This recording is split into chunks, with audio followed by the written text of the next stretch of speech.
Hello ladies, in today's video I'm going to share with you 5 things that you must do and be aware of in order to have higher quality sleep with an autoimmune disease or an autoimmune condition. So the first thing that you need to do is you need to understand how your autoimmune condition impacts your sleep. And this is something that you may have to have a conversation with a doctor with, or, ideally with a functional doctor, chiropractor, or acupuncturist, something like that, because the reality is that different autoimmune conditions can be impacted by sleep in different ways. And especially if you're not having good high quality sleep of at least 7 hours a night, then this is something you definitely need to get professional help with. The second thing you need to do is you need to track how much sleep you're actually getting and the quality of that sleep.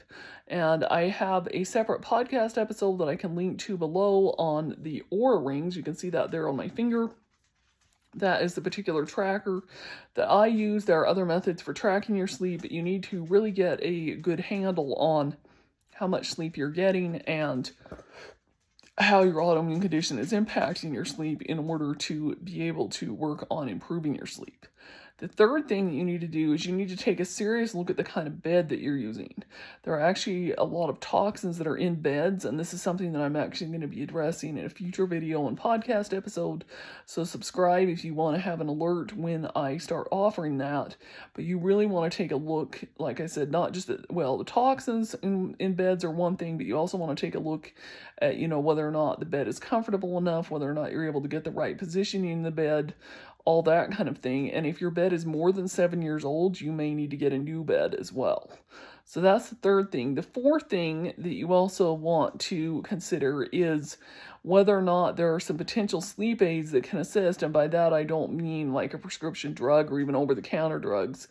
Consider things like essential oils, things like some herbal remedies, like in some cases maybe melatonin might work, but there's also pros and cons to whether or not you really want to be using melatonin, or things like hypnosis, music, things like that to help assist in getting higher quality sleep. And then last but not least is that you may have to do some kind of sleep study or get some kind of professional help, because if you don't sleep well, and especially if you have an autoimmune condition, you're never going to heal your autoimmune condition without proper sleep.